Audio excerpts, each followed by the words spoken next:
Okay. I'm State Representative Rob Sampson, and I'm surrounded by a few friends who we'll introduce along the way. But I want to start by saying that I consider this to be a monumental and historic victory for the rights of individuals and workers all across America. As a result of yesterday's Supreme Court decision in Harris v. Quinn, I, along with Senator Markley, who is behind me, are calling for the immediate halt to the forced unionization of personal care assistants in Connecticut. And we are also calling for the end to the forced unionization as it pertains to child care providers as well. The Supreme Court case was a result of events in Illinois, but the same story has played out all across the country, including Connecticut. The fact is that these are not employee unions in any sense. They are unnecessary and are mere political creations designed to benefit only the union leaders and the politicians that support them, and at a cost to the taxpayers, the personal care attendants themselves, and the disabled community that they serve. It has been a long 4 years that we have stood firm fighting this forced unionization effort in Connecticut. The idea that it was enacted into law by Governor Malloy, this legislature, and it stood the scrutiny of Connecticut's courts is an embarrassment. Thank heavens the Supreme Court of the United States has more sense. I want to call up Cathy Ludlum, who is an employer of personal care attendants for the last 25 years, to make a few comments. Thank you, Bob. Can everybody hear me okay? Great? Can you hear me? Yep. Good. Beautiful.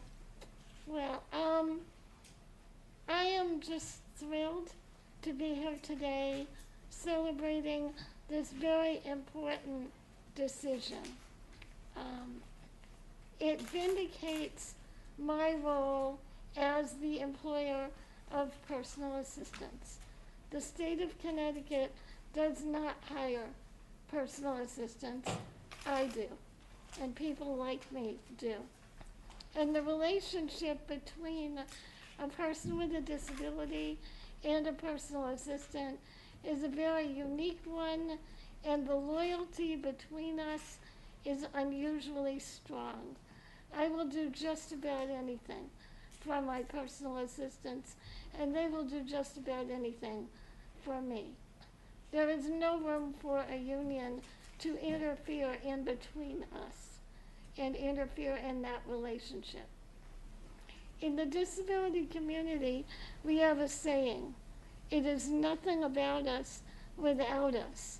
And this ruling puts control and self-determination back in the hands of personal assistants where it should be. They should not be required to pay into an organization they have not elected to join, and to fund the goals of an organization they may not always agree with. So this is a great victory for their rights and for us as employers. And so I'd like now to introduce Attorney Joseph Suma of Suma and Ryan. Thank you very much. I really can't sum it up as eloquently as Cathy has. And this has been a long, hard fight for her. We would hope that this ruling is clear and that the governor and the attorney general of the state immediately stop the agency fee provisions and stop taking money that really belongs to the taxpayers and sending it to the union. Hopefully, Cathy and her group won't be forced to fight anymore and have to go to court to force the state to do this. We're hoping that they'll do the right thing. Thank you.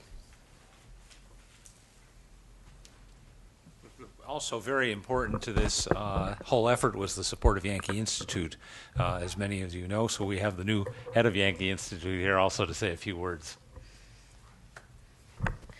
I'm Carol Platt-Liebau, the new president of the Yankee Institute. And as you know, at the Yankee Institute, our mission is to improve lives through freedom and opportunity. And what we wanted to do is congratulate personal attendants across Connecticut for regaining the freedom and the opportunity to decide for themselves whether they want to belong to a union and whether or not they should be forced to pay union fees against their will. We also want to praise the Supreme Court decision that in effect realized that a personal attendant's exclusive loyalty should be to the disabled or elderly person for whom those attendants care so conscientiously. And we applaud the Supreme Court making it clear that a private home is not a union shop and that personal care attendants are not government employees. Thank you.